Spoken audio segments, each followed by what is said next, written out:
नमो वित्रागाय, नमो वित्रागाय, नमो अरिहंताणम, नमो अरिहंतानम, नमो सिद्धाणम, नमो सिद्धानम, नमो आयरीयाणम, नमो आयरियानम, नमो वज्जायाणम, नमो वज्जायानम, नमो लोये सवसाहुणम, नमो लोये सव साहुनम, ऐसो पंचन मुक्कारो, ऐसो पंचन मुक्कारो, सवपावप्रणसनो, सव पावप्पनासनो, मंगलाणं च सव्येसिं, मंगलानम च सव्येसिम, परमं हवै मंगलम्।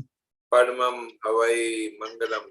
ओम नमो भगवते वासुदेवाय, ओम नमो भगवते वासुदेवाय, ओम नमः शिवाय। ओम नमः शिवाय। जय सच्चिदानंद। जय सच्चिदानंद। जय सच्चिदानंद। आज का पद है, पद गुजराती है, प्रतिक्रमण के संबंध में है। महेशानंद जी अभी आए नहीं है, देखते हैं वो आ जाए तो अच्छा है, तब तक हम कंटिन्यू करते हैं। जय सच्चिदानंद।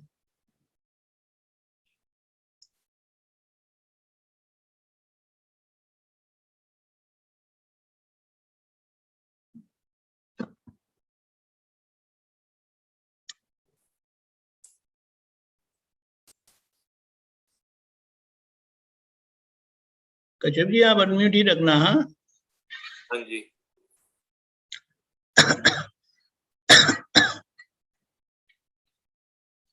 मैं खुद ही लाइन बोलता हूँ। ये आगे महेशानंद जी नहीं, ये तो नहीं है। ओके।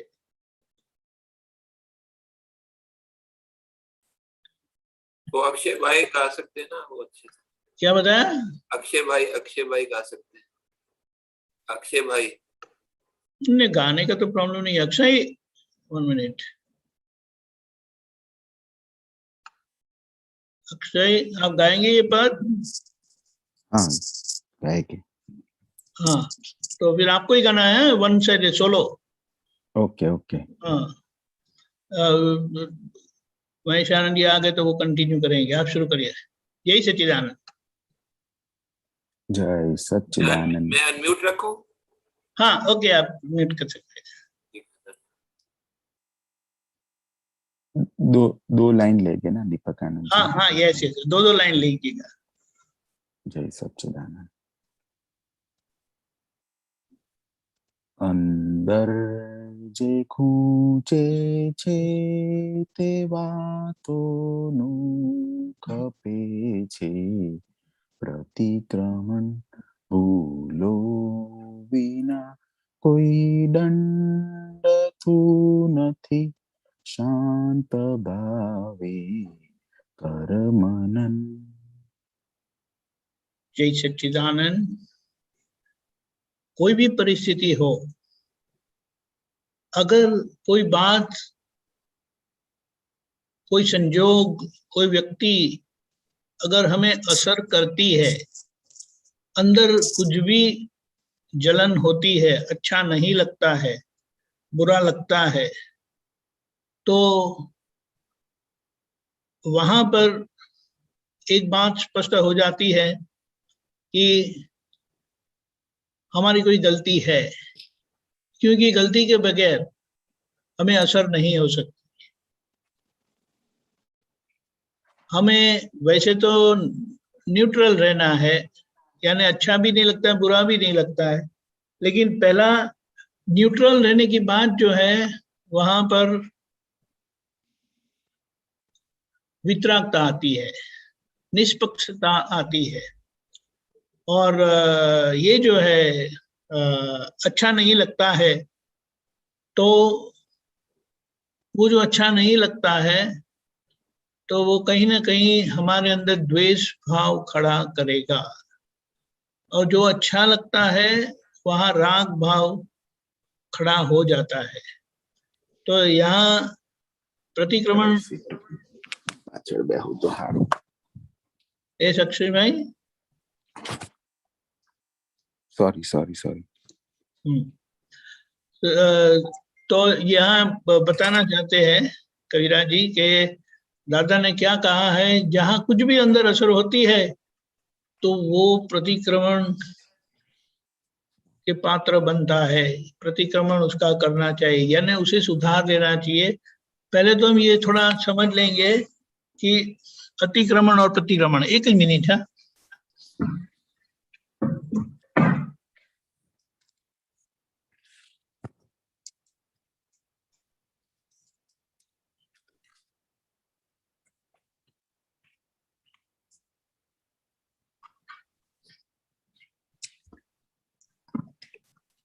क्रमण यानी नॉर्मलिटी और अतिक्रमण यानी एबनॉर्मलिटी, यानी जहाँ कुछ भी असामान्य व्यवहार होता है तो उसे वापस हमें सामान्य भाव में आ जाना चाहिए।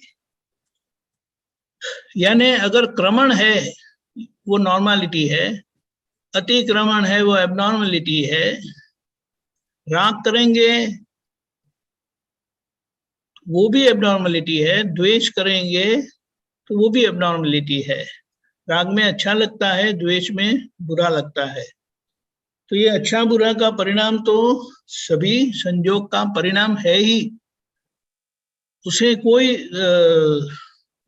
बच नहीं सकता। इसीलिए कहा कि समझदार जिनको सुखी होना है तो वो एटलीस्ट लोगों को सुख दे, और जहां भाव बिगड़ता है, कुछ भी बिगड़ता है, अंदर कुछ भी असर होती है नेगेटिव, तो उसका प्रतिक्रमण करना चाहिए। तो ये पहली लाइन ये बताना चाहती है कि अंदर कुछ भी कोई भी, यानी किसी के लिए मन नेगेटिव बताता है, किसी के लिए हमारी वाणी ऐसी नेगेटिव निकलती है, किसी के साथ हमारा नेगेटिव व्यवहार होता है, आचरण होता है, तो ये तीनों प्रतिक्रमण के पात्र है परिस्थिति, क्योंकि वहां अतिक्रमण हो जाता है। और आगे बताया दूसरी लाइन में कि अगर हमारी गलती नहीं है तो हमें कोई दंड मिलेगा नहीं, यानी कोई हमें दुख देगा नहीं। यानी जीवन की परिस्थिति में या तो सुख आता है या दुख आता है। सुख आने का कारण क्या है, तो बोले आगे जो पुण्य हुआ था उसके परिणाम से आज सुख मिल रहा है, पहले जो पाप हुआ था उसके परिणाम से दुख आता है। अभी हम सुख के लिए नहीं सोचेंगे, लेकिन खास करके ये जो दुख होता है तो यहाँ उसे दंड कहा है। तो कोई भी दंड होता है ना, तो अपनी गलती के बगैर हमें दंड नहीं मिलता। और उसके बारे में ये बताया कि अगर दंड आता है, कुछ भी दुख होता है, तो शांत भाव से थोड़ा सोचो कि मुझे दुख क्यों हुआ। हम जो कहते हैं कि मुझे निरंतर निर्विकार रहने की शक्ति दो, तो निर्विकार का मतलब होता है असर मुक्त रहना। असल में असर मुक्त रहना, कुछ असर नहीं होनी चाहिए। लेकिन ऐसा हो जाने पर हमें बताया कि शांत भाव से, यानी ठंडे दिमाग से सोचो कि ये दंड क्यों आया मुझे। ये सारे विश्व में अगर मुझे कोई मिलता है तो मेरे साथ मुझे कोई दुख नहीं दे सकता, और अगर दुख देता है तो वो दंड है हमारी गलतियों का जो पहले हो चुकी है, और आज इसका परिणाम आता है। और आज का सारा जीवन जो है वह परिणाम स्वरूप है, उसमें कोई करने वाले नहीं है, वो कुदरती रचना है। कुदरत की रचना में हम आए हैं, और आज जो होता है वहां पर अगर ये हम समझते जाएंगे, ये दृष्टिकोण रखेंगे, तो हमारी प्रगति होगी और हम नॉर्मल होते जाएंगे। ओके, आगे। अनुपचारी चर्म चक्षु वाकु ऊंधु दाखवे उपचारे दिव्य चक्षु पुरुषार्थी जो हवे। ऐसा बताना चाहते हैं कि अनुपचारी चर्म चक्षु, ये जो दो हमारी आंखें हैं, वो कोई भी उपचार किए बगैर, कोई भी परिस्थिति में जो हमें कुछ भी किए बगैर होता है, स्पॉन्टेनियसली जो होता है, हमें कोई उपचार किए बगैर जो ऑन द स्पॉट हमें जो असर होती है कुछ देखने से, तो वहां जो उल्टा सीधा तो नहीं बताया, उल्टा बताता है,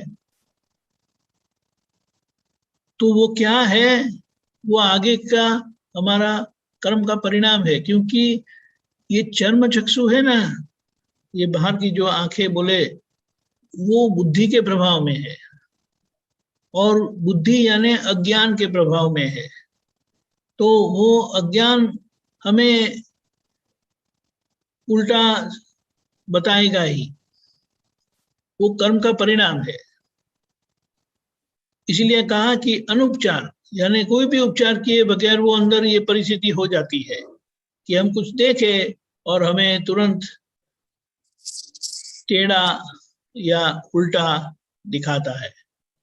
उपचार दिव्य चक्षु पुरुषार्थी जो हुए, उपचार से दिव्य चक्षु का उपयोग करके पुरुषार्थ से अब देखो कि ये जो हमें टेढ़ा या उल्टा दिखाई देता है, तो उसे हम सीधा देख सकेंगे। किस तरह से? तो बोले मेरी गलती के बगैर कोई मेरे साथ टेढ़ा नहीं हो सकता, कोई मेरे साथ उल्टा नहीं हो सकता। ये समझ से दिव्य चक्षु यानी जो ज्ञान की समझ है, ज्ञान की समझ वाली हमारी दृष्टि, उसका उपयोग करके उसके पुरुषार्थ से अभी हमें देखना है, यानी कि समझना है। जहां देखने की बात करते हैं, देखना, वहां समझना है। यानी एक परिणाम, कर्म के परिणाम से असर होती है, वहां कोई हमें उपचार करना पड़ता नहीं है, वो असर हो ही जाती है। और उपचार से यानी समझ से, दिव्य चक्षु का उपयोग करके हमें देख लेना है, समझ लेना है कि वो क्या है। तो वहां वो उल्टा सीधा हो जाएगा, टेढ़ा सीधा हो जाएगा। आगे उपयोग चूक्या जाण्यो ત્યાંથી તૂર્ત શરૂ કર પ્રતિક્રમણ દોષિત જોયું કોઈનું વર્તન ત્યાં ખપે છે પ્રતિક્રમણ અંદર જે ખૂંચે છે તે વાતોનું ખપે છે प्रतिक्रमण। उपयोग का मतलब यह होता है कि ज्ञान का वापरना, यानी ज्ञान का इस्तेमाल करना, यानी उसको यूज करना है। तो अनुपचार से बुद्धि जो अज्ञान का प्रतीक है, अज्ञान का परिणाम है, वो टेढ़ा उल्टा दिखाएगा। तो उपचार से हमें सही समझ से देख लेना है। और वह अगर हम चूक जाते, यानी वह उपचार का मतलब है समझ के उपयोग से, दिव्य चक्षु के उपयोग से, तो वो अगर हम चूक जाते हैं और तो हमें तुरंत पता चल जाएगा, क्योंकि हम अंतरात्मा दशा में है और अंदर हम जागृत हुए हैं। और वैसे भी तुरंत अगर पता नहीं चलता है तो थोड़ी देर के बाद, यानी जिनको ज्ञान दृष्टि नहीं है, उनके अंदर भी एक जागृति तो रहती ही है। कि अगर टेढ़ा उल्टा किसी को देख लिया तो उसकी असर हो जाती है, और जहां असर हुई तो वहां दंड है, वहां हमारी गलती है, तो शांत भाव से उसका मनन करना चाहिए। तो यहाँ वो अगर हम उपयोग चूक जाते हैं, यानी दिव्य चक्षु का उपयोग चूक जाते हैं, तो तुरंत, क्योंकि फिर वो जो बुद्धि ने बताया ना उसी को हम सही मानेंगे और उसकी असर में, उसकी पकड़ में आ जाएंगे। तो यहाँ पर जैसे हमें पता चलता है कि असर में हम बह गए, असर की असर में आ गए, तो वो बताता है कि बुद्धि के आंखों से हम चल पड़े और उसकी असर होती है, तो वहां तुरंत प्रतिक्रमण कर लेना चाहिए। ये सब समझदारी से समझने से हमारा एक अंदर निश्चय होता है कि अगर हम उपयोग चूक जाएंगे तो मैं प्रतिक्रमण करूंगा, अगर कोई असर आती है तो मैं प्रतिक्रमण करूंगा, कुछ भी असर हुई तो प्रतिक्रमण करूंगा। ये ये पद का उपयोग इस तरह से हो जाता है। ये पद पढ़ने से, गाने से, बोलने से एक प्रकार का हमारा चिंतन होता है, और वो चिंतन से हम, हमारा एक निश्चय बन जाता है, निर्णय हो जाता है कि ऐसी परिस्थिति में मैं प्रतिक्रमण करूंगा। तो उसके आधार पर जब ऐसा कुछ होगा हमारे जीवन में, तो अंदर ये लाइट हमें देगी और हम तुरंत उसका प्रतिक्रमण कर लेंगे, उसे सुधार लेंगे। किसी को भी दोषित देखा, किसी का भी आचरण हमने दोषित देखा, तो वह प्रतिक्रमण के पात्र है। क्योंकि जो कुछ भी आज हमारी नजरों से, पांच इंद्रियों से हमें जो दिखाई देता है, सुनाई देता है, समझ में आता है, वो कुदरत का आज परिणाम है। आज कोई करने वाला नहीं है, यानी आज कोई करता नहीं है, वो कर्म का परिणाम है। और वहां पर कोई भी कारण के बगैर कार्य नहीं है, कारण कर्म है और कार्य कर्म फल है। और कर्म फल का परिणाम क्या आता है कि हमें सुख दुख आता है। और वहां पर अगर किसी का आचरण हमें बुरा कब लगेगा, किसी को, किससे हमें दुख होता है या कोई किसी को दुख देता है, तो हमें तुरंत ऐसा लगता है कि ये गलत हो गया। इसीलिए हमें अगर कोई दुख देता है या कोई किसी को दुख देता है, तो वहां कर्म फल की समझ को जागृत जागृत जागरूकता से देखना है, समझना है, तो हमें पता चल जाएगा कि दोष किसका है और हमें क्या करना चाहिए। तुरंत प्रतिक्रमण करना चाहिए। आगे। गादी ऊपर सूता पहला, वेणी लो छो करा, आपने जे खूचे ते दोषो, आपना छे जा खरा। जैसे हम अगर गद्दे पर सोने गए और सोए, और अगर, वैसे तो हम वो चादर लेके थोड़ा झापट लेते हैं, सफाई कर लेते हैं कि अगर कोई कंकर वगैरह है, कुछ भी है, तो वो सब साफ हो जाता है। तो उसकी हम कैसे जागृति रखते हैं। कहीं पर भी बैठते हैं, सोते हैं, कहीं और जगह पे बैठना हुआ तो हम हमारा हाथ रुमाल रख देते हैं, या तो उसे थोड़ा सफाई कर लेते हैं, फूक मार के कर लेते हैं। तो जैसे हम वह करते हैं, गादी पर सोने से पहले हम कंकड़ को निकाल लेते हैं, उसी तरह से हमारे जीवन में हमें कुछ भी अंदर चुभता है, कुछ भी असर होती है, वह दोष है हमारा। और वह, जैसे वो कंकर है, कांटे हैं, ऐसे उसे हटा देना चाहिए, निकाल देना चाहिए। आगे। अंत કરણને જકડી રાખે રાગી દ્વેષી, સંકલન દીધેલું તે પાછું જ આવ્યું વિશ્વ માર્ગ સંસરણ, ભૂલો વિના કોઈ દંડ તું નથી શાંત ભાવે कर मनन। अंतस्करण में मन, बुद्धि, चित्त, अहंकार आता है और अंतस्करण की परिस्थिति में खास करके मन और बुद्धि जो है वो क्या पकड़ में आ जाती है, वो हमें पकड़ती है। तो अगर हमारे अंतस्करण को कोई पकड़ लेता है तो समझ लेना है कि वहां पर किसी न किसी प्रकार का राग या द्वेष के परिणाम है, संकलन यानी उसका परिणाम है, वरना वो होगा नहीं। क्योंकि जब ऐसी परिस्थिति नहीं होती तब हम बिल्कुल स्वस्थ होते हैं, बाहर से भी और अंदर से भी हम स्वस्थ रहते हैं। तो कुछ भी असर अंदर होती है, अंतस्करण को बिल्कुल पकड़ के रखते हैं, तो वो समझ लेना है कहीं ना कहीं राग यानी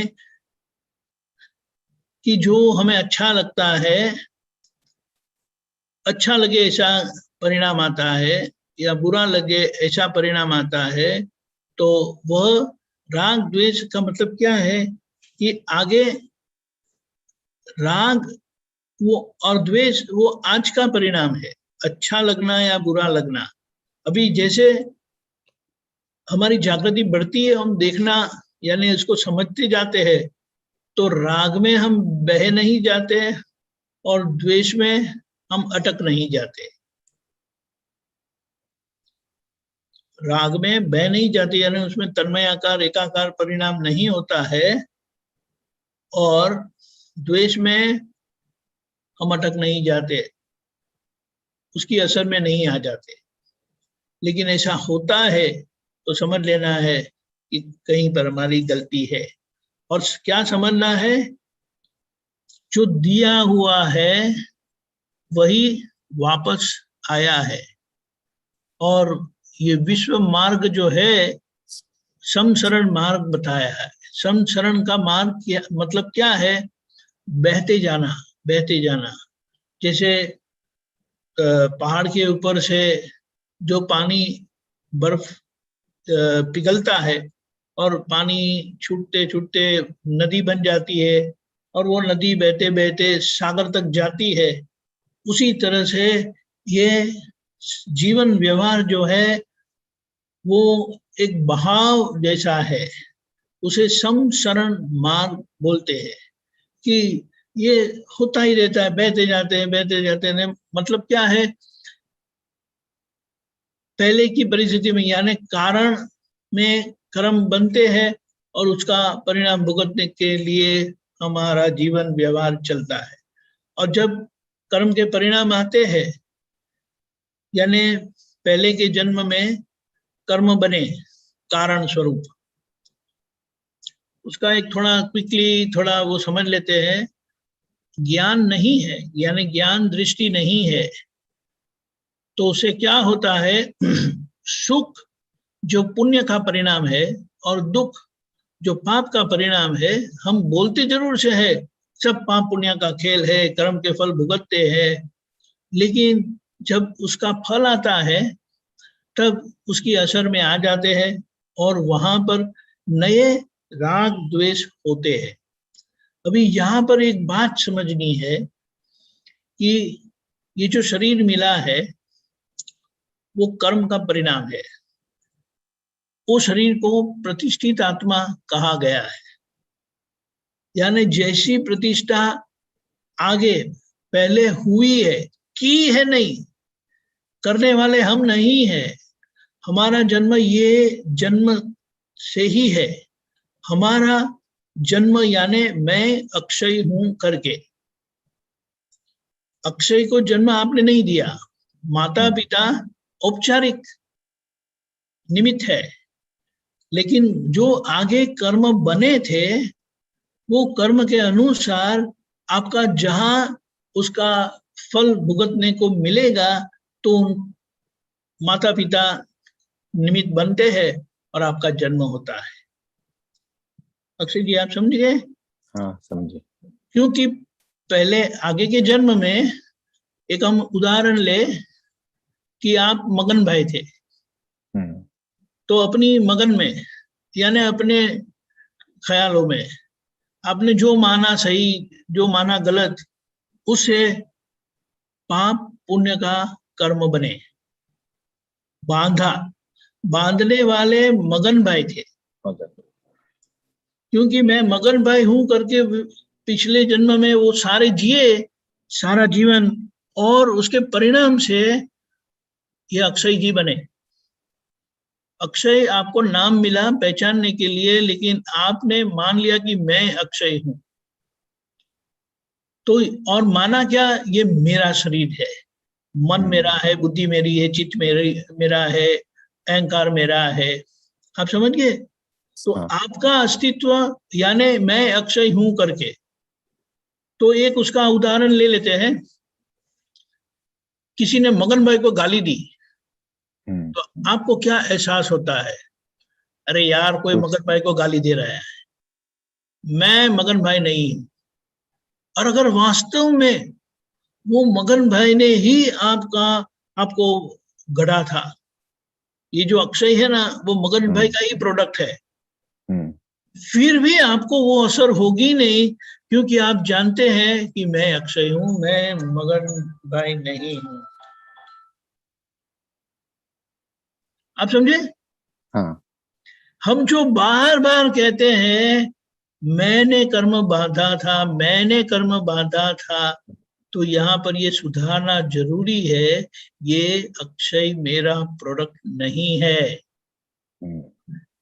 क्योंकि जो व्यवहार से मैं था, मैं करके जिया, मगन भाई जो मैं करके जिए, उस व्यवहार ने अक्षय को जन्म दिया।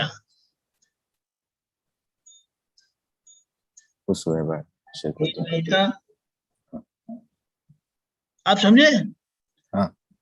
और अगर किसी ने कोई अक्षय के बारे में बोल दिया, अरे अक्षय भाई तो बहुत अच्छे है, तो वो कोई और अक्षय की बात करते होंगे, फिर भी आपको अंदर अच्छा लगने शुरू हो जाता है। और अगर किसी ने कहा अक्षय का कोई ठिकाना नहीं है, बात मत करो उनकी, तो अंदर नेगेटिव असर भी हो जाती है। तो आप धीमे से उनको बोलते हैं, किसकी बात करते हैं आप? अरे यार वो मेरा मित्र है ना।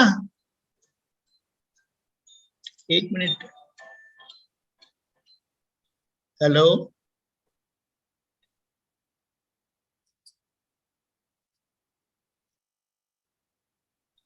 हाँ, तो असर हो जाती है।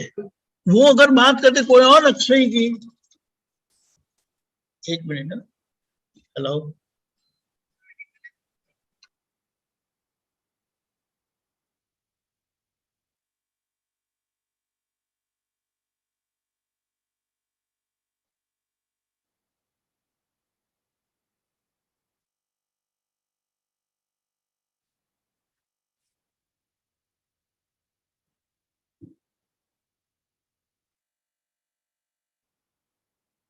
सॉरी।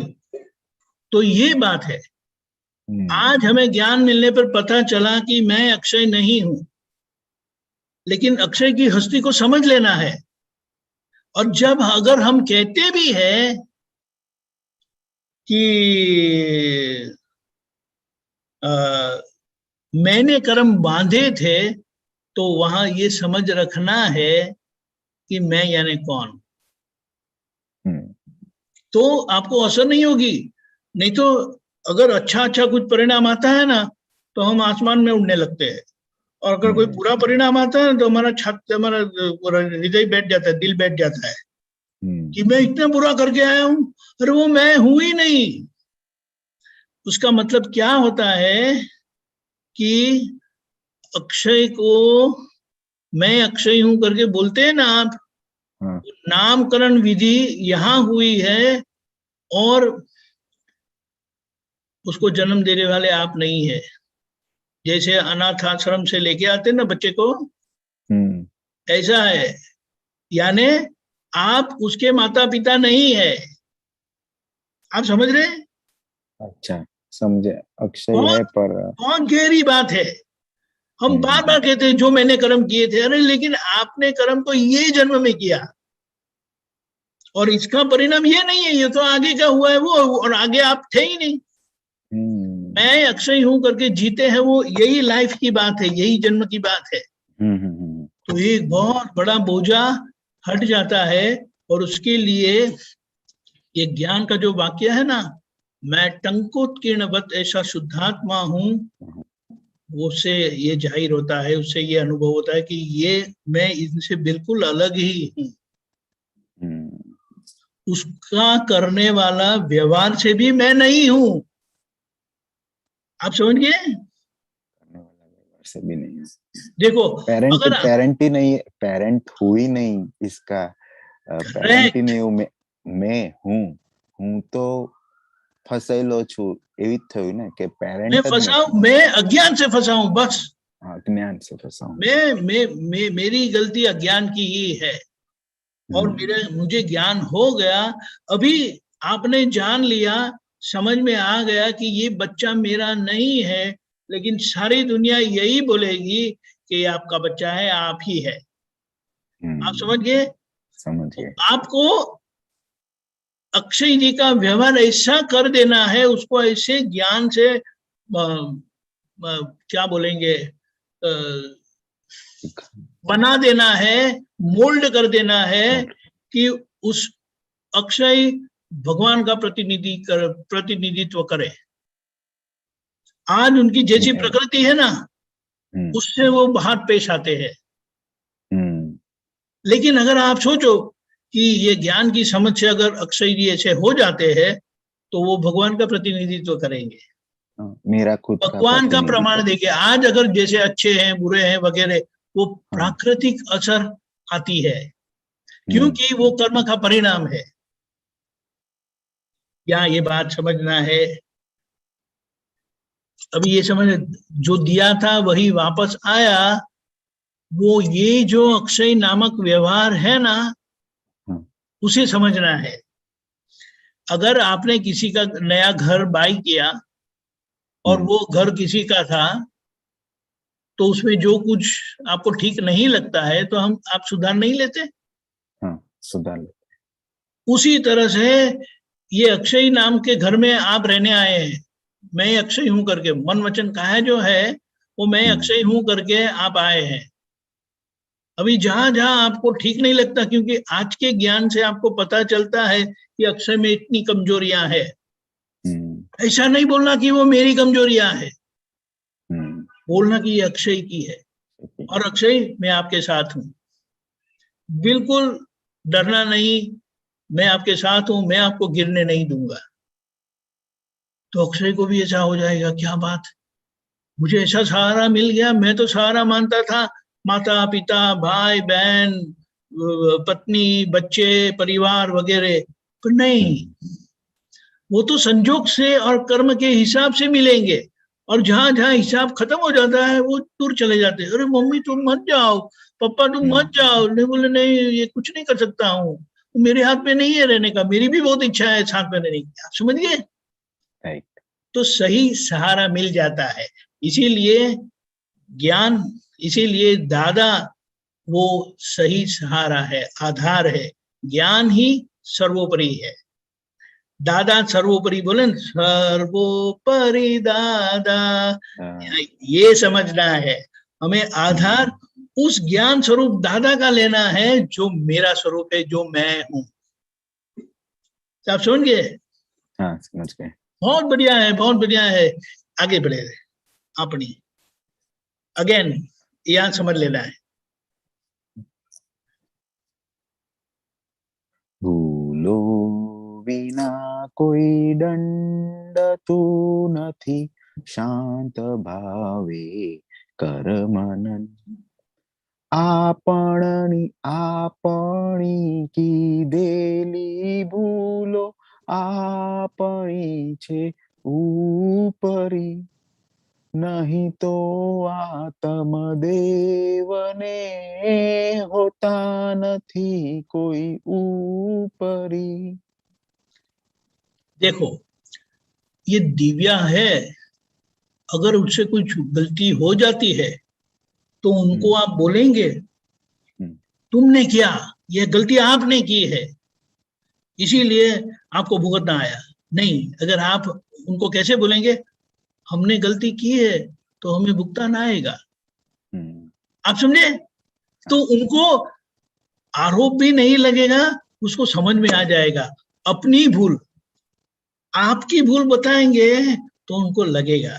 तो यहाँ ये अपनी अपनी की हुई गलतियों का वही हमारे ऊपरी होकर आते हैं। आप समझे? ये भाषा है, लेकिन भाषा में उपयोग ऐसा है कि किसी के अहम को ठेस ना पहुंचे। उसी तरह से आप अक्षय को ऐसा कहते हैं, अपनी भूले, मेरी भूले नहीं बोलना है। आप समझे? तो उससे उसे ये महसूस हो जाता है, आप जब बोलते हैं ना तो वो उसमें उसकी असर में नहीं आते। आप समझे? सही है, गलती का कारण आगे है, हुआ है, आज उसका परिणाम आता है और वो परिणाम आपके ऊपरी बन के आते हैं। नहीं तो आत्मदेव, आप कौन है? मैं शुद्धात्मा हूं। तो आत्मदेव के कोई ऊपरी नहीं है, क्योंकि आत्मदेव स्वतंत्र है, वो ज्ञान स्वरूप है, और वो ज्ञान उसका निहित स्वभाव है। वो कहीं से लेने जाना नहीं पड़ता है, वो मेरा स्वभाव है, वो मैं ही हूं। इसीलिए आखिर का परिणाम जो है वो केवल ज्ञान है, ओनली ज्ञान, केवल ज्ञान। समझ गए? तो ये सब हम रखेंगे तो हम अक्षय को आरोप भी नहीं देते कि आपकी गलती है करके, और अपनी भूल है तो उनको अच्छा लगता है कि आप उनके साथ है करके। क्योंकि व्यवहार दृष्टि से हम है, ये जो हम कहते हैं ना मैं करके, अंतरात्मा जो दशा है हमारी, उसका उपयोग कर लेना है। क्योंकि दो मुख से रहना है, दो डबल रोल का काम करना है, अक्षय के साथ भी रहना है और भगवान की सत्ता का भी उपयोग करना है। भगवान की सत्ता से देखेंगे और देखकर व्यवहार अक्षय जी का सुधार लेंगे आप। समझ गए? नहीं तो आत्मदेव के कोई ऊपरी नहीं है। आगे अपनी आज समझ आया, हमेशा मैं ही सोच रहा था, मैं कीधेली भूलो। करेक्ट। वो अंदर हम जानते नहीं है कि ये जो अहंकार है ना, वो इतनी सूक्ष्मता से हमें परेशान करता है। क्योंकि वो मैं हूं ही नहीं बोलते हैं, और बोले मैंने जो गलतियां की है, मेरा हिसाब मेरे सामने आया है। तो ऐसा बोलो, अपना हिसाब हमारे सामने आया है। ठीक है, आगे चलते हैं। करेक्ट। પોતાની ભૂલો શોધી કાઢો, નિશ્ચયી વાતું ગહન, મનવાણી કાયાના ત્રિક્લેશો, આથમ્યા ત્યાં સુખ જરણ, અંદર જે ખૂંચે છે તે વાતોનું ખપે છે प्रतिक्रमण। देखो, खुद की गलती ढूंढ निकालो। अभी गलती दो प्रकार की है। एक तो मान्यता की गलती कि मैं अक्षय हूं वह, और दूसरी गलती कर्म की गलती कि जो अक्षय नामक व्यवहार से जुड़ी हुई है।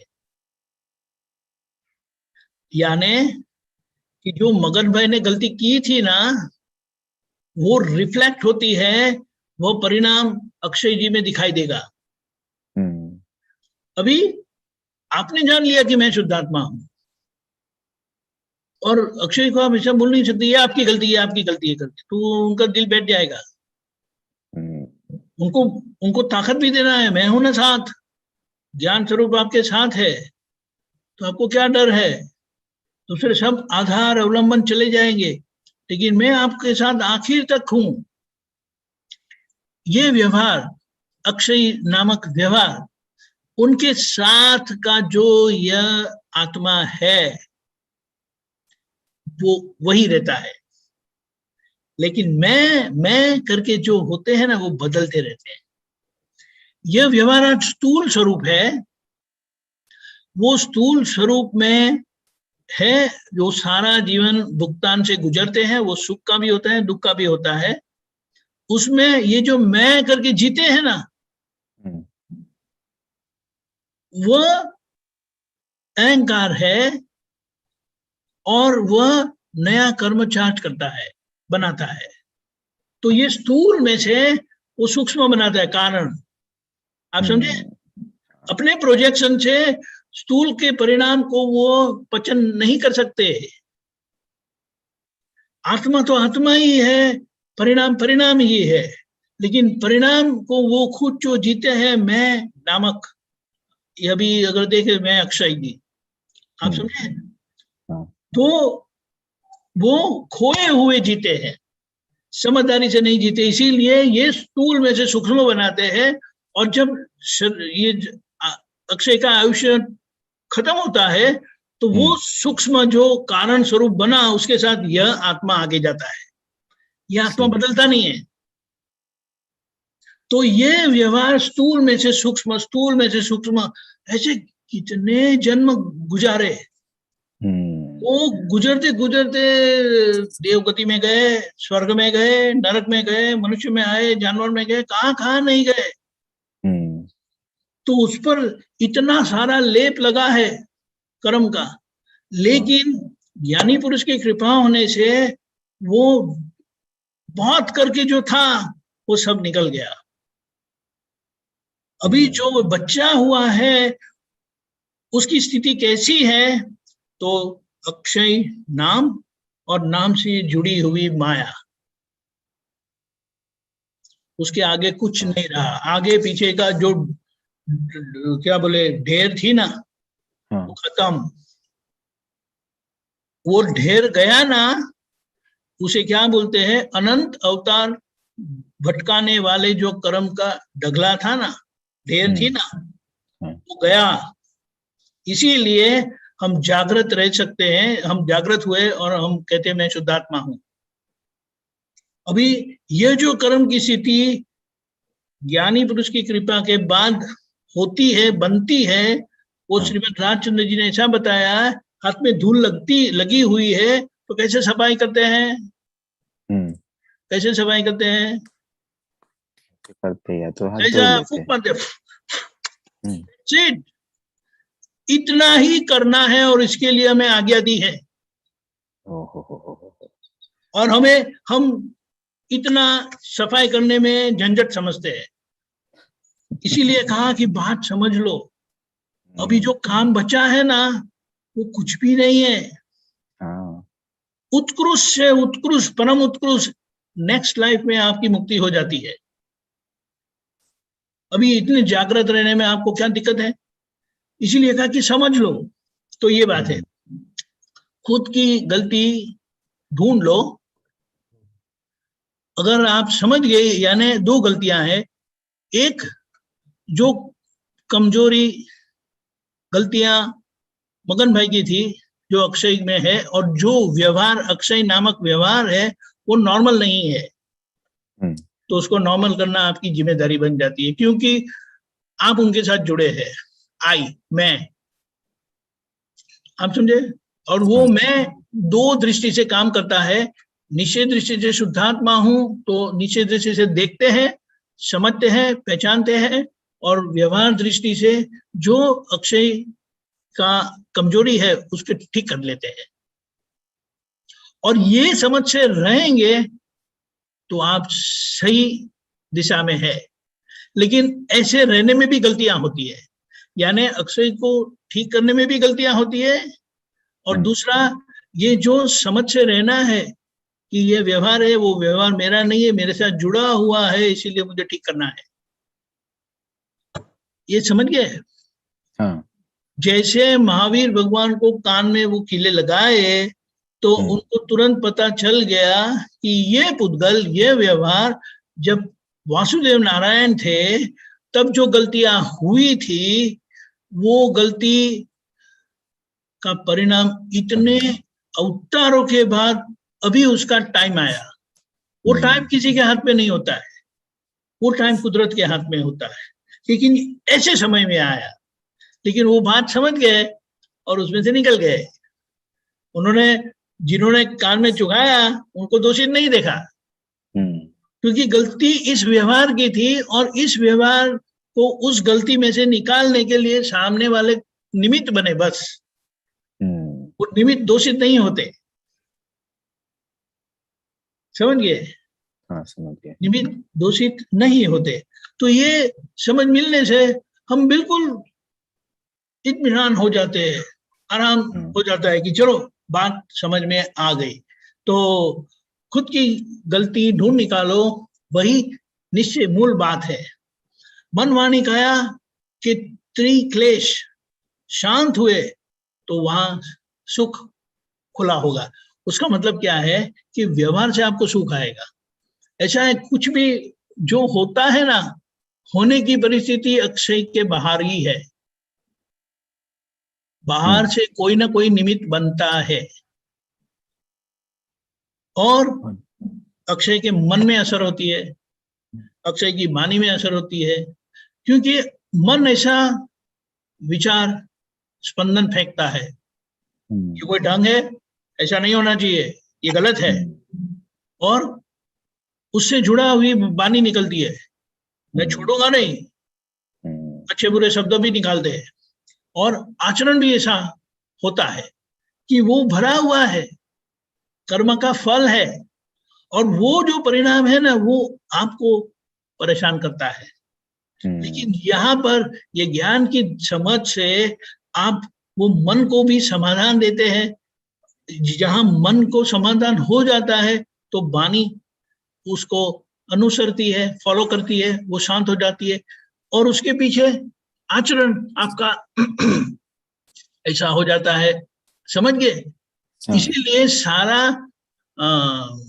पुरुषार्थ मन के लेवल पर है। दादा ने क्या कहा, हम मन को फॉलो नहीं करते, हम अपने सिद्धांत को फॉलो करते हैं। मन कभी पलट जाए कुछ कह नहीं सकते, लेकिन हम मन हमारे सिद्धांत को फॉलो करते हैं। 9 कलम वो मेरा सिद्धांत है, जैसे कि वो मन उसके पक्ष में बताए या ना बताए वो मेरा लक्ष्य नहीं है, मैं अपने सिद्धांत को, वो कलम को फॉलो करता हूं, समझ गए? तो इससे ये समझ से मन वचन काया के क्लेश शांत हो जाएंगे, तो वहीं से सुख की उत्पत्ति होगी, समझ गए? आगे त्रिकरण जुदा छे तेने माही संघर्षोनु युद्ध आखो दीर्घवाट माने रात ना बेचैन मुक्त। देखो आज की परिस्थिति कैसी है, जो हम सोचते हैं वो हम बोल नहीं पाते, और जो हम बोलते हैं वो कर नहीं पाते।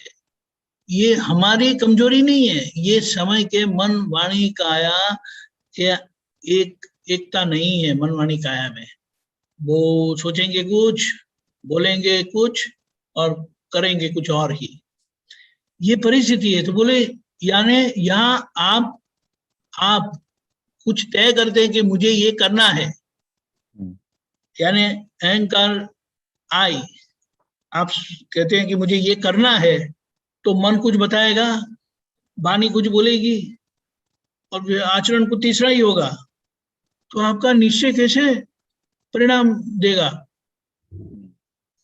समझ गए? इसीलिए ये त्रिकरण यानी जो 3 क्रिया करने का साधन है हमारा मन वाणी और काया, उसमें एकता नहीं है, इसीलिए अलग है ना, उससे संघर्ष होता रहता है। वो हमारा आंतर युद्ध है, झंझट खड़ी होती है कि ऐसा क्यों है, वो हमें समझ में नहीं आता। ये ज्ञान से हमें समझ में आता है कि मन में कुछ और विचार आया, वाणी कुछ और बोलती है, और आचरण तो कुछ तीसरा ही होता है।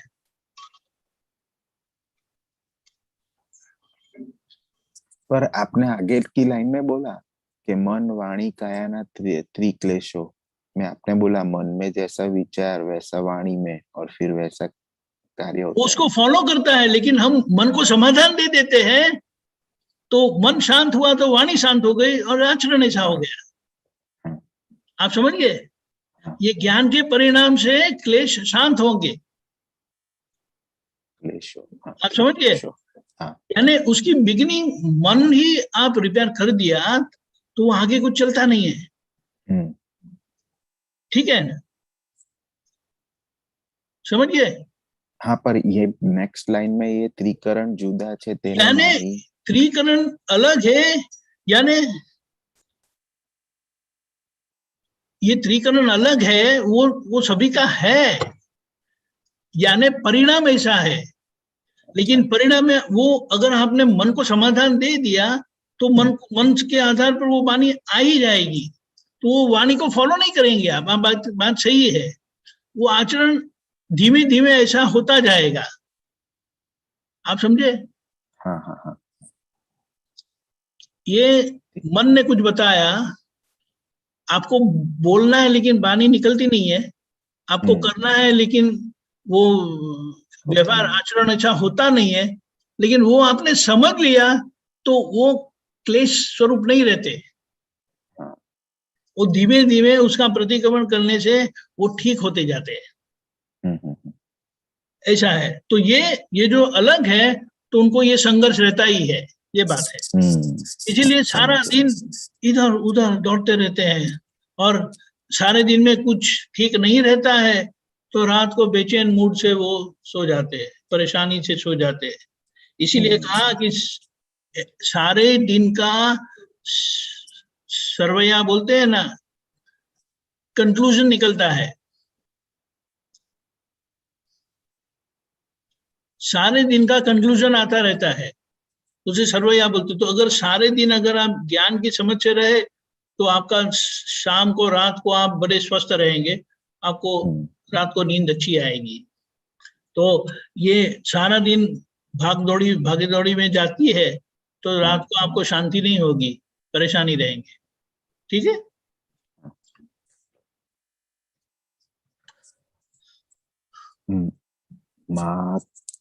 आगे आगे करेक्ट।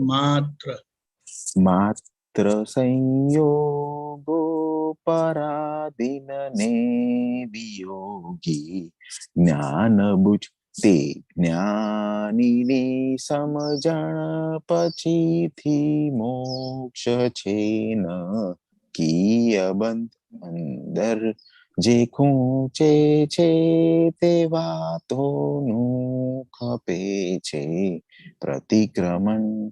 देखो, संयोग पर है और पराधीन है और वियोगी स्वभाव वाले हैं, वो अगर हमने समझ लिया तो वह ज्ञान से, वो समझ से बूझ यानी शांत हो जाओ आप।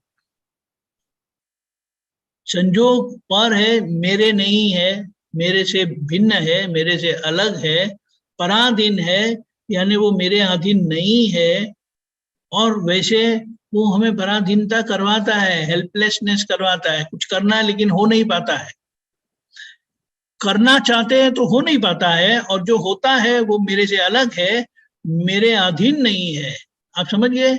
तो ये अगर हमने समझ लिया, और वो वियोगी स्वभाव के है, यानी जो भी हुआ ना उसका एंड आएगा ही।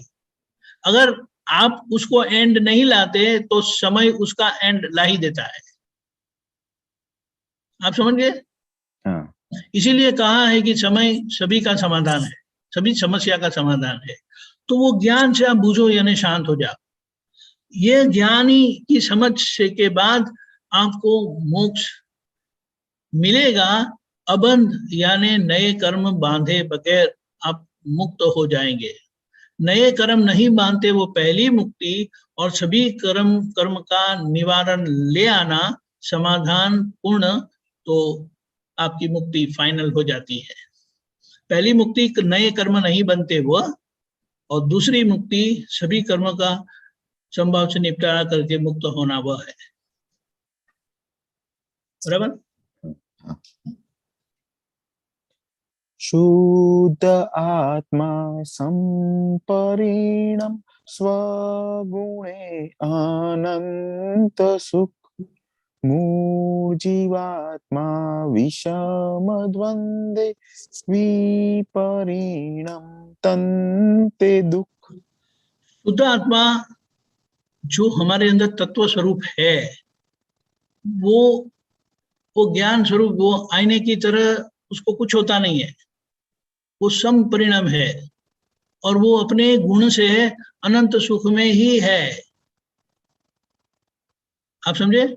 ये आत्मा अंदर जो तत्व स्वरूप आत्मा है ना, वो है, लेकिन मुझे सुख नहीं है। मूढ़ जीवात्मा विषम द्वंद्व, यानी मूढ़ जो है, यानी जो जीव भाव से जीते हैं, जिनको ज्ञान नहीं है, खोए हुए हैं, वो विषमता से जीते हैं, जहर से जीते हैं। कौन सा जहर? द्वंद्व का।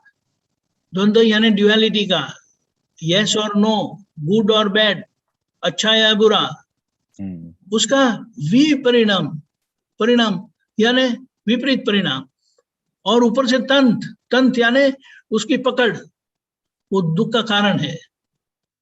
एक तो मूढ़ता है ना, यानी खोए हुए है, वही मेरा सबसे बड़ा विष है, पॉइजन है।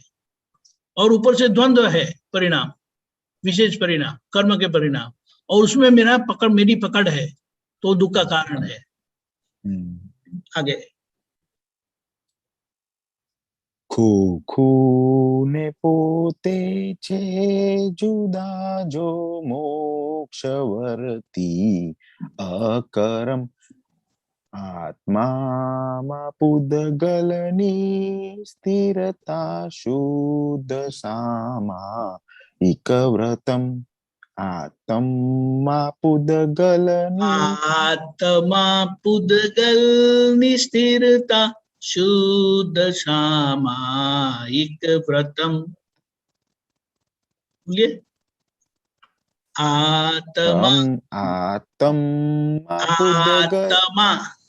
आत्मा पुद्गलनी स्थिरता शुद्ध सामायिक व्रतम, भूलो विना कोई दंड तू नथी, शांत भावे कर मनन। खोखू यानी ये मन वचन काया का जो खोखा है, बॉक्स है, गठरी है, बक्सा है, और मैं आत्मा अंदर अलग हूं, वह मोक्ष का अनुभव करवाए ऐसा अक्रम, यानी सीधा ये जो अनुभव हमें दादा ने करवाया है, वो हमारी सबसे बड़ी उपलब्धि है। वरना इसको ठीक करना, वो क्या बोलते हैं, वो लोहे के चने चबाना जैसा बात हो जाती है। लोहे के चने होते हैं ना, तो कैसे चबाएंगे? लेकिन ये हमें बता दिया, ये जो पक्षा है ना मन वचन काया का, और आप अलग है। और ये अक्रम की सबसे बड़ी उपलब्धि हमें ये समझा दिया कि जो हकीकत में पुद्गल और आत्मा अलग ही है, अलग ही थे, और अलग ही रहेंगे, वो स्वभाव है, उसका गुण है। तो ये हमें कृपा से मिल गया, तो उससे आत्मा और पुद्गल की स्थिरता, शुद्ध सामायिक व्रतम, आत्मा यानी आपकी, मैं जो बीच वाली मेरी स्थिति है, अंतरात्मा दशा है, और जो बीच में मैं था और खोया हुआ था, वो अक्रम ज्ञान से यानी कृपा से मुझे समझ में आ गया कि मैं आत्म स्वरूप हूं और पुद्गल अलग है। और मेरा ठिकाना हो जाने पर अब मैं पुद्गल के साथ यानी ये नामधारी के साथ, ये बक्से के साथ पूरी स्थिरता के साथ रहता हूँ, वो मेरी शुद्ध सामायिक है। और व्रतम यानी वो मुझे वो मैं जीता हूँ। ये व्रत यानी जो मेरे आचरण में आता है। व्रतम आत्मा उद्गलनी स्थिरता शुद्ध सामायिक व्रतम, आत्मा उद्गल की स्थिरता शुद्ध सामायिक व्रतम। समझ गए? आत्मा यानी मैं, मेरी स्थिरता हो गई, मैंने समझ लिया कि मैं कौन हूं। और पुद्गल, क्योंकि मैं कौन हूं वो समझ जाने पर मुझे पुद्गल की पहचान हो गई, क्या है, कैसा है, कर्म क्या है, बंधन क्या है, मुक्ति क्या है, तो उसकी स्थिरता आ गई, यानी बैलेंस आ गया, समतुल आ गया, तो उसे शुद्ध सामायिक होने लगी यह भिन्नता समझने पर, और वही मुझे मैं जी रहा हूं, और ये प्रतिक्रमण के द्वारा व्यवहार को ठीक करते जाता हूं। I believe this is over. अरे हाँ, एक लास्ट लाइन रह गया है, क्विकली। प्रतिक्रमण थी આપણું ચોખ્ખું બને છે ત્રિકરણ, ડાઘ પડતા સાબુ ઘસતા આવરણ થયા નિરમણ. बोल दो, फिर मैं खत्म कर देता हूँ। આ વિશ્વમાં સુખિયા છે જેનો થોભી ગયું છે અતિક્રમણ, सूक्ष्माति सूक्ष्म दोष टळता मुक्ति सुखज सन्मुखम, अंदर जे खूंचे छे ते वातोनु खपे छे प्रतिक्रमण। तो बताया कि प्रतिक्रमण से अपना अंतर पूरा शुद्ध होते जाएगा। विचार त्रिकरण यानी विचार, वाणी और आचरण, वो तीनों जिससे क्रिया होती है वो शुद्धात्मा दृष्टि से और ये सब समझदारी से हमें पहचानने में आ जाएगी गलतियां, हम उसका प्रतिक्रमण करते जाएंगे। जहां जहां दाग पड़ता है तो तुरंत उसको साबुन से निकाल लेंगे, तो सभी आवरण से हम मुक्त हो जाएंगे। निर्मल यानी मुक्त होना, वो मड़ से, वो कचरे से मुक्त होना। फिर ये बताया कि ये जो बोलिए, आवरण यानी अक्षय और अक्षय की नाम की माया, ये दाग है ना, वही आवरण है। ये जो रॉन्ग बिलीफ, मान्यता, अभिप्राय, वो सब है ना, वो सब गलतियां जिससे हमारा व्यवहार ऐसा होता है, आचरण ऐसा होता है, वाणी ऐसी होती है, विचार ऐसा होता है कि किसी को दुख हो। इसीलिए दादाजी ने जो बताया, मेरे मन वचन का से किसी को किंचित मात्र दुख न हो, वो सीधे मोक्ष में ले जाए, वो मास्टर चाबी दे दी हमें। ठीक है। ये रॉन्ग बिलीफ भी आगे मगन भाई की है ना? नहीं, रॉन्ग बिलीफ आपकी है। अच्छा। रॉन्ग बिलीफ से उन्होंने अक्षय को बनाया। बहुत अच्छी बात की आपने। अभी सोचो कि अभी आप राइट बिलीफ से जी रहे हैं, मगन भाई के फल से, मगन भाई के बच्चे के साथ आप राइट बिलीफ से रहते हैं, तो अभी आपका ये आज्ञा के पालन से आपका जो प्रतिष्ठित आत्मा कारण स्वरूप बन रहा है, वो महाविदेह क्षेत्र ले जाए, उसकी तैयारी हो रही है। प्रतिक्रमण करते हैं, माफी मांगते हैं, प्रार्थना करते हैं, विधि करते हैं, ये सब उसे, ये जो कारण बन रहा है, उन्होंने अज्ञानता के कारण अक्षय को जन्म दिया कि जो कर्म के धक्के में आए, लेकिन उनका कुछ अच्छा भी था कि जिसके कारण आपको ज्ञानी मिल गए।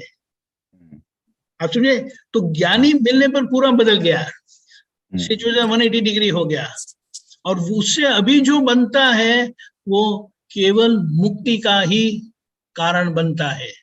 अभी ये जो है, ये जो प्राप्त हुआ है, वो 1 2 3 लाइफ में, ज्यादा से ज्यादा 15 लाइफ में खत्म हो जाएगा केस। अभी ये व्यवहार ज्यादा भटकने वाला नहीं है। अनंत की यात्रा समाप्त हो गई और ऐसी यात्रा शुरू हुई जिसके ज्यादा से ज्यादा 15 भव होते हैं, और वो भी अपवाद से, आउट ऑफ एक्सेप्शन, वरना 1 2 3 लाइफ में तो फिनिश, स्टोरी खत्म हो जाएगी। तो बताया फिर ये विश्व में सुखी कौन है? जिनका अतिक्रमण अटक गया, यानी गलतियां मिट गई। तो ये समझ से जब हम जिएंगे, ये जागृति से जिएंगे, ये निश्चय से जिएंगे और प्रतिक्रमण करते रहेंगे। इसलिए कहा हमारे पास 2 ही बातें रही है, निश्चय, आज्ञा का निश्चय, और जहां जहां आज्ञा चूक जाते हैं उसका प्रतिक्रमण। ये नाम और नाम की माया का जो व्यवहार है उसमें यह प्रतिक्रमण कर करके हमें निकल जाना है, और ज्यादा कुछ व्यवहार रहा नहीं है। और आखिर में बताया सूक्ष्माति सूक्ष्म दोष निकल जाने पर मुक्ति सुख सन्मुख, यानी अपने आप मुक्ति मिलेगी। मुक्ति के पीछे दौड़ना नहीं है। जैसे हम जीपीएस को फॉलो करते तो घर आ जाता है ना, हमारा डेस्टिनेशन आ जाता है ना, तो वही हमारी जर्नी की चैलेंज है। सबसे बड़ा चुनौती हमारी है ना, वो वही है। और वही बोले थ्रिल है, एंजॉयमेंट है, जो कहो वो यही है। क्योंकि डेस्टिनेशन आ जाने पर तो फिनिश, घर पे जाके आराम कुर्सी पर जाके सो जाने का, खाना खा के। समझ गए? हाँ। जय सच्चिदानंद। जय सच्चिदानंद। अरे मीमेन बोलिए क्विकली। स्वामी जी, ये बहुत मजा आया ये इसमें, लेकिन एक ये बताइए कि तो ये जो मगनलाल का जो आपने अभी एग्जांपल दिया ना, तो यहाँ पे जो जिसने ये सब किया हुआ है, तो आज ये आज्ञादाता क्या किया हुआ है? क्या किया हुआ है? उसने सब क्रिएशन किया हुआ है, आज उसका रिफ्लेक्शन है जो आगे जिसने किया था। हाँ, राइट बराबर। आज अमी के पास ये सब आया है माल पूरा, राइट। तो इसीलिए दादाजी ने बोला है कि भाई अभी ये तुम्हारा नहीं है, इसको संभावे निकाल करो। तो यहाँ पे संभावे निकाल के आज्ञा काम करती। करेक्ट, वो आपका नहीं है। हाँ। और आप मानते हैं मेरा है करके। तो बोले हाँ। मेरेपन से निकलने के लिए संभव से निपटारा करना है। हाँ। तो वो माया में से छूट जाएंगे। ठीक है। हाँ। और ये जो डखो डखल है वो भी यहाँ पे बताया कि अमी को डखो डखल का मतलब जो आपका नहीं है, हाँ। जो आपका नहीं था, जो आपका नहीं है, जो आपका रहने वाला नहीं है, उसके साथ क्यों झंझट करते रहते हैं? संभाल से निपटारा करो ना। यानी कुछ भी इधर उधर ऐसा वैसा करके समाधान करके निकल जाओ। सही गलत के पकड़ में मत रहो। बराबर। आखिर में मूल बात, मैं शुद्धात्मा हूँ, वही आपको मुक्ति दिलाएगी। हाँ। समझिए? तो व्यवहार की पकड़ मत रखो। हाँ। बताओ ये है वो है, अरे प्लीज ऐसा मत करो, फिर भी बोलते नहीं, तो ठीक है छोड़ दो। समझ गए? बराबर। जय सच्चिदानंद। और एक मतलब ये जो व्यवहार जो आया है, तो इसको अभी खाली व्यवस्थित के आधार पे ही छोड़ देना है। उसका मतलब वो मेरा प्रोडक्ट नहीं है अभी, उसके टेंशन मत लो। टेंशन ही नहीं लेना है उसको। बराबर। सीधा है उल्टा को सीधा नहीं करने का है। सीधा नहीं करना, लेकिन उल्टा को उल्टा समझ के उसका समाधान करके निकल जाओ। बराबर। आप समझे? क्योंकि हाँ। वो उल्टा है ना, कर्म के परिणाम से वो सीधा होते जाता है। हाँ। तो फल देके सीधा हो जाता है, यानी वो जो विष रसा होता है परमाणु शुद्ध हो जाता है। हाँ, लेकिन हम बीच में डको डकल करने से वो फिर से बिगड़ता है। लेकिन अभी हम डको डकल बना, हम सिर्फ देखते रहते हैं, देखो बस क्या होता है वो देखो, तो फिनिश। भगवान को कान में झुका तो वो कुछ आर्ग्यूमेंट करने नहीं गए, वो ये है सही है गलत है कुछ नहीं हुआ। उसका जो भुगतान हुआ, फिनिश, मैटर क्लोज। ओके, समझ गए? बराबर। तो ये तारण क्यों निकालना है फिर अभी अपने को? तारण क्या? तारण क्यों निकालना है कि भाई किस? क्योंकि तारण निकला हुआ नहीं है, अभी भी झंझट करते रहते हैं, वो गलत है, ये ठीक नहीं हुआ, ये मैं नहीं सहन करूंगी, मैं नहीं छोड़ूंगी। ये सब क्या है? झगड़ा क्यों करना है फिर आपको? छूटना है, ये दुकान खाली करनी है, तो जिस तरह से वो आए उनको छोड़ दो, जाने दो। ठीक है। ओके ओके, बहुत और अच्छा, हंसते जय रहो, सच्चिदानंद। हंसते हाँ रहो, हंसाते रहो, तुम्हें बराबर टेंशन है, नहीं, ये तुम मिलना नहीं चाहिए ऐसा, हाँ बराबर है। समझिए। जय सच्चिदानंद। जय सच्चिदानंद। ओके, अक्षय जी फॉलो करिएगा, आप भी हाँ। करिएगा। नमो वितरागाय, नमो नमो वितरागाय, नमो वरिहंताणम, नमो नमो अरिहंताणम, नमो सिद्धाणम, नमो सिद्धाणम, सिद्धाणम, नमो आयरीयाणम, नमो नमो आयरियाणम, नमो वज्जायाणम, नमो नमो उवज्जायाणम, वसायाणम, नमो लोए सव्व साहुणम, नमो लोए सव्व साहुणम, साहुणम, ऐसो पंच नमुक्कारो, ऐसो ऐसो पंच पंच नमुक्कारो, नमुकारो, सव्व पावप्पणासनो, सव्व सौव पावप्पणासनो, पावपणासनो, मंगलाणं च सवेसिं, मंगलाणं च सव्वेसिं, सव्वेसिं, परमं हवै मंगलम्। परमं हवै परमं हवै मंगलम्। मंगलम्। ओम नमो भगवते वासुदेवाय, ओम ओम नमो नमो भगवते भगवते वासुदेवाय, वासुदेवाय। ओम नमः शिवाय। ओम नमः ओम नमः शिवाय। शिवाय। जय सच्चिदानंद, जय जय सच्चिदानंद। सच्चिदानंद। जय सच्चिदानंद, सभी को जय Sachchidanand. I am closing right away, क्योंकि